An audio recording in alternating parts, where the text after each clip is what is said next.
সুপ্রিয় দর্শক, আসসালামু আলাইকুম। আজ আবারও একটা ভর্তার রেসিপি নিয়ে হাজির হয়ে গেলাম। আজ আমি আপনাদের কাচকি মাছের শুটকি ভর্তা করে দেখাবো। এই শুটকি ভর্তাটি আমি খুবই অল্প তেলে তৈরি করব। আজকের এই ভর্তাটা আমি শিলপাটায় বেটে নিব। আপনারা চাইলে এই ভর্তাটা ব্লেন্ডারেও ব্লেন্ড করে নিতে পারেন। এই ভর্তাটি খেতে এতটাই মজার হয়, দেখবেন এক প্লেট ভাত নিমেষেই শেষ হয়ে যাবে।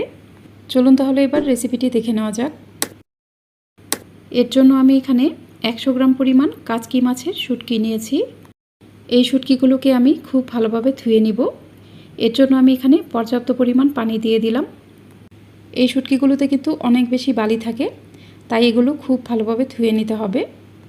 আমি এই শুটকিগুলোকে পানি পাল্টিয়ে পাল্টিয়ে খুব ভালোভাবে ধুয়ে নিব। শুটকিগুলোকে আমি খুব ভালোভাবে ধুয়ে নিয়েছি। যতক্ষণ পর্যন্ত পরিষ্কার স্বচ্ছ পানি বের না হয়েছে ততক্ষণ আমি এই শুটকিগুলোকে ধুয়ে নিয়েছি। এবার একটা প্যানে আমি কিছু শুকনা মরিচ দিয়ে দিব। এরপর আমি এখানে খুবই সামান্য পরিমাণ তেল দিয়ে দিব। এই ভর্তাটি আমি শুকনা মরিচ দিয়ে করব। আপনারা চাইলে এই ভর্তাটি কাঁচা মরিচ দিয়েও করতে পারেন। শুকনা মরিচগুলো আমি চুলার মিডিয়াম টু লো আঁচে একটু সময় নিয়ে ভেজে নেব। এগুলো যখন ভাজা হয়ে যাবে তখন আমি একটা প্লেটে উঠিয়ে নিব। এবার প্যানে খুবই সামান্য পরিমাণ তেল দিয়ে দিব। এরপর আমি এখানে কিছু রসুনের কোয়া দিয়ে দিব। এখানে আমি 4টি মাঝারি সাইজের রসুন খোসা ছাড়িয়ে এরকম কোয়া করে নিয়েছি। চুলার মিডিয়াম আঁচে আমি রসুনের কোয়াগুলো ভেজে নেব। এগুলো যখন ভাজা হয়ে যাবে তখন আমি এগুলো উঠিয়ে নেব। রসুনের কোয়াগুলো উঠিয়ে নেওয়ার পর প্যানে আমি আবারও খুবই সামান্য পরিমাণ তেল দিয়ে দিব। এরপর আমি এখানে কিছু কেটে নেওয়া পেঁয়াজ দিয়ে দিব। পেঁয়াজগুলো আমি একটু মোটা করে কেটে নিয়েছি। এখানে 1 কাপের থেকে একটু বেশি পরিমাণ পেঁয়াজ হবে। আমি এখানে 3 ভাগের 2 ভাগ পরিমাণ পেঁয়াজ ভেজে নেব। বাকি 1 ভাগ পরিমাণ পেঁয়াজ আমি রেখে দিব। ভর্তাতে আমি কিছু কাঁচা পেঁয়াজ ব্যবহার করব। কাঁচা পেঁয়াজ দেওয়ার ফলে ভর্তাটা খেতে অনেক বেশি ভালো লাগবে। পেঁয়াজগুলো আমি চুলার মিডিয়াম আঁচে ভেজে নেব। এগুলো আমি খুব বেশি নরম করে ফেলবো না। এই পেঁয়াজগুলো একটু কচকচে টাইপের থাকবে। পেঁয়াজগুলো যখন এরকম ভাজা হয়ে যাবে তখন আমি এখানে কিছু ধনেপাতা কুচি দিয়ে দিব। আমি ধনেপাতা কুচিটা পেঁয়াজের সাথে খুবই হালকা করে ভেজে নেব। ধনেপাতা কুচিটা পেঁয়াজের সাথে খুবই হালকা করে ভেজে নেওয়ার পর আমি এগুলো উঠিয়ে নেব।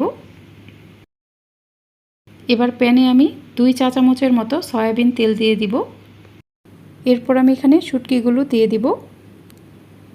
এই শুটকি মাছগুলো আমি চুলার মিডিয়ামের থেকে একটু কম আঁচে একটু সময় নিয়ে ভেজে নেব। এগুলো অবশ্যই একটু সময় নিয়ে ধৈর্য সহকারে ভেজে নিতে হবে। আর অনবরত নেড়ে চেড়ে দিতে হবে, না হলে এগুলো পুড়ে যেতে পারে।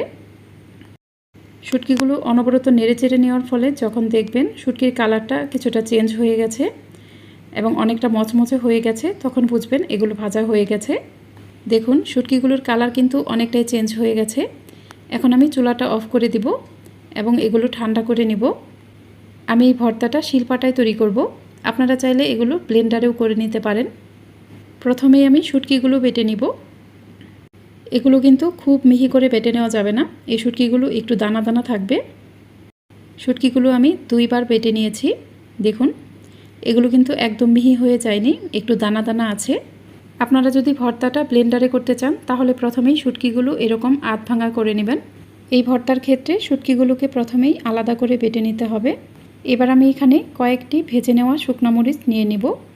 আপনারা যে যেমন ঝাল খেতে পছন্দ করেন সেই অনুযায়ী এখানে মরিচটা দিয়ে দিবেন।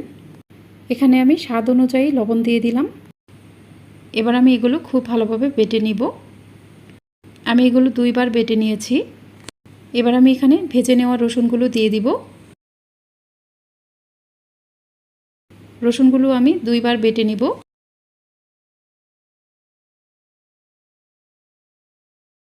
রসুনগুলো বেটে নেওয়ার পর আমি এখানে ভেজে নেওয়া পেঁয়াজ ও ধনেপাতাগুলো দিয়ে দিব। এই ধনেপাতা ও পেঁয়াজটাও আমি 2 বার বেটে নিব। এগুলো বেটে নেওয়া হয়ে গেলে আমি এখানে কাঁচা পেঁয়াজগুলো দিয়ে দিব। এই কাঁচা পেঁয়াজটাও আমি 2 বার বেটে নিব। আমার সব কিছুই বেটে নেওয়া হয়ে গেছে। এখন আমি এই পেঁয়াজের মিশ্রণটা বাটিতে নিয়ে নিব। এবার সব কিছুই খুব ভালোভাবে হাত দিয়ে মেখে নিব।